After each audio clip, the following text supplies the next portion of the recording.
Hey there, and welcome to Conversations in the Country. I'm Catherine Lane, and it's great to have y'all here. We got a beautiful day, didn't we, guys? We did. It is all about mental health. Talk about mental health, especially during Mental Health Awareness Month, which May is. Now, you may or may not be watching it in May. Whatever the time of the year it is for you, it is a great day to be thinking about and talking about mental health. And I'm super excited about my guest today. We have Zach Estes, who is a junior at Rock Hill High School. Yes, ma'am. And we have Maddie Foster, and you're a junior at South Point High School in Rock Hill, and you were part of the Mental Health Advisory Board for Rock Hill Schools. Is that right? Yes, ma'am. Now, why did you guys want to get involved in mental health awareness? Maddie? I just think it's something that's really important, and a lot of people, they just don't have a place where they can turn. So I think being able to help with that, to help like find resources or to help spread awareness is good. What about you, Zach? I think for me personally, it's, that same initiative of trying to push out resources. And I think, now being in it for, my first year, it's honestly become kind of an outlet for me to discuss any issues I may be having. Yeah. And it's just been a really incredible opportunity. So let's talk about issues y'all are having. Kids, my gosh, I don't know. Listen, I got to tell y'all a story. So I went to lunch with some of my high school buddies that I still hang out with, okay? I'm of a certain age. It's been a few years since high school. And they were talking about some party they had gone to in high school that I was not invited to. And even all these years later, it hurt my feelings, okay? So I can't imagine what it is in the days we have today with social media, and you know what your friends are doing. You know if you've been invited or not. And everything seems so fun and wonderful on social media. Is that a problem for kids' mental health now? Zach, I'll let you go first. I would definitely say it for sure is. And I think it's kind of shifted from maybe the party scene to now it's, not being put in a group chat where, kids are feeling that kind of exclusion and left out. I know me personally, I enjoy being on my own sometimes. So those types of situations don't per se bother me as much, but I have, plenty of friends who I hear and they express that kind of hurt they feel from that. Yeah. Well, how do you express that? How do you, kind of go through that okay mentally? Just for me, just talking about it help? Just saying, just somebody, hey, that kind of stinks. That hurts my feelings. I mean, just sometimes saying that to someone that you trust helps. Yeah, just definitely vocalizing how you feel. Sometimes I think it's scary to do, but when you get it out, you feel a lot better. Yeah.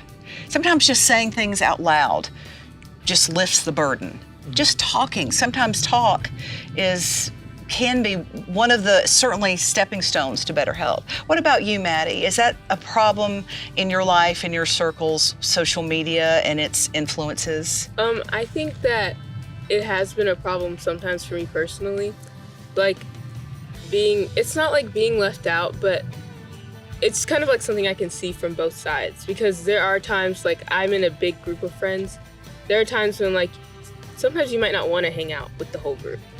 And so like if some people are available, you'll just go with them. But then I also know how it feels to be that person who didn't get to go.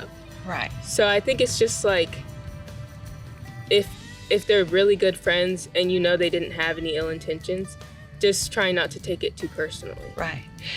Again, even as a grown-up lady, I've got several friend groups, and I've had to really be a big girl whenever I see that a subgroup of a group goes and I'm not invited. I mean, I think mental health is something that we have to work on every day. Mm-hmm. So if you're in high school and you were going through this, you get variations of it through life. It's a good idea to have a skill set now to learn how to cope with these things.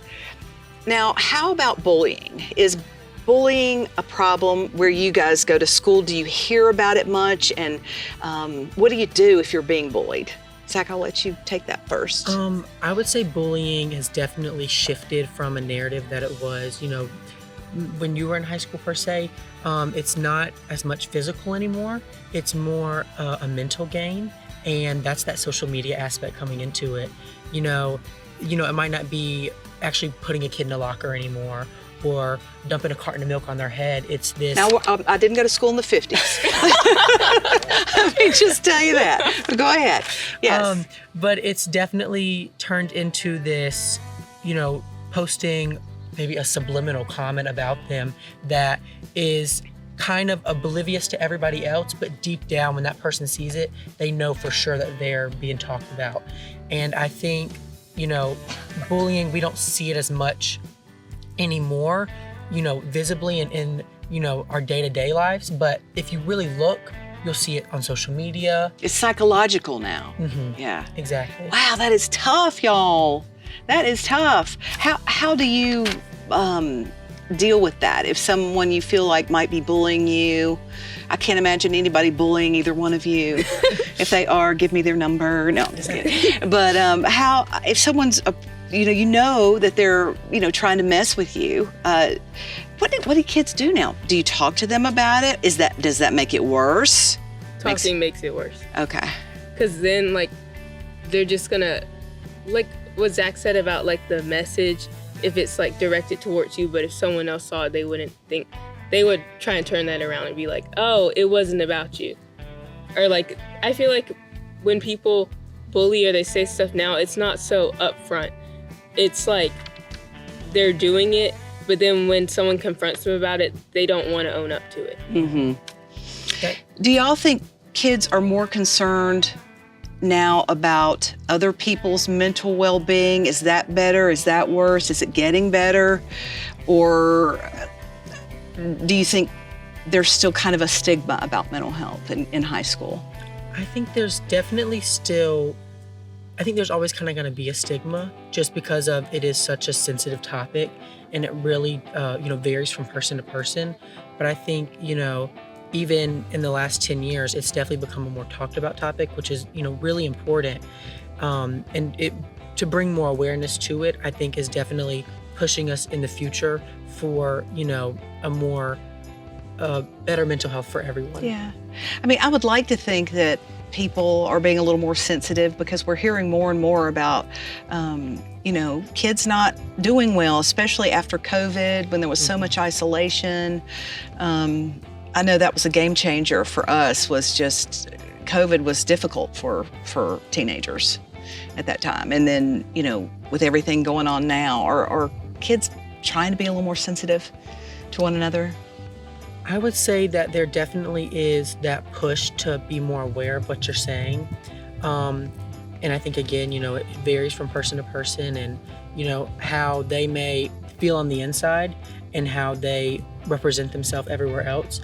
Sometimes, they understand that, it's a sensitive topic and it's something that they should be respectful towards, but it's that kind of idea of, well, if you say this or that, you'll get popular. So I think people may act out from how they really feel inside. Right. Well, what would you say are some tools that kids could have now if they are feeling stressed about, bullying or social media or isolation? What are some tools that they can use to get in a better place?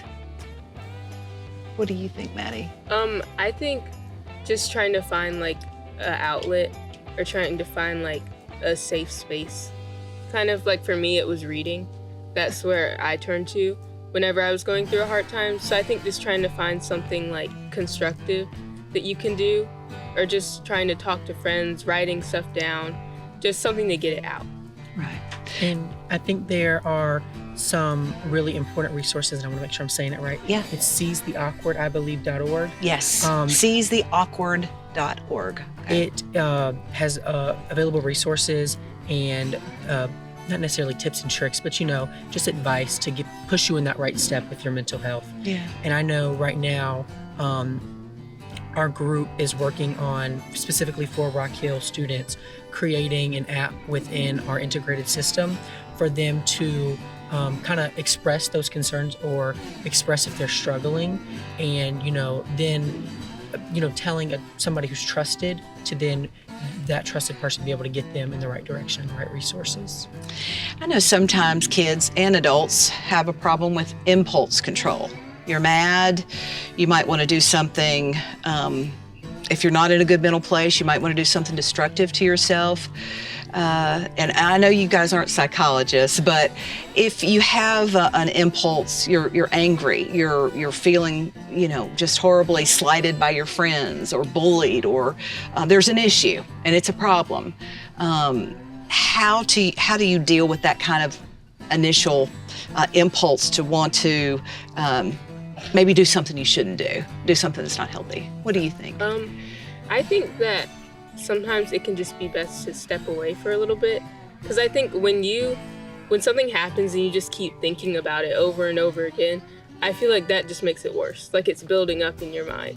So I think just like stepping back and like calming down and then reassessing the situation could help, because then it might not be as extreme as it felt in the moment. All right, seizetheawkward.org. You guys are going to have a website soon as well. Yes, ma'am. And thank you for doing this. This is incredible. There was no mental health advisory. Mental health, is something that, thank God, we're talking about now. So thank y'all for being a part of the solution and talking about it.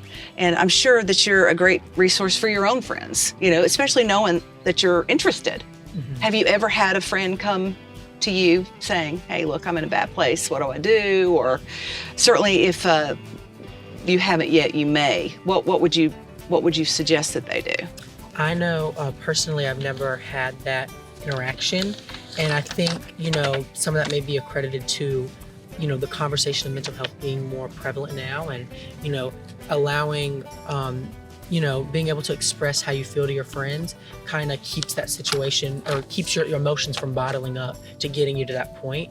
But I think if I was in the situation, definitely just offering a listening ear and, making sure they understand that there's no sense of judgment or anything when they're explaining, and just pushing them in those right directions. Awesome. Maddie, Zach, thank you for being with us. Y'all, these are our little extra guests, Jelly Bean and Winnie, that don't have any boundaries. So thank you for joining us, and we will be back with more Catherine's Conversations in the Country.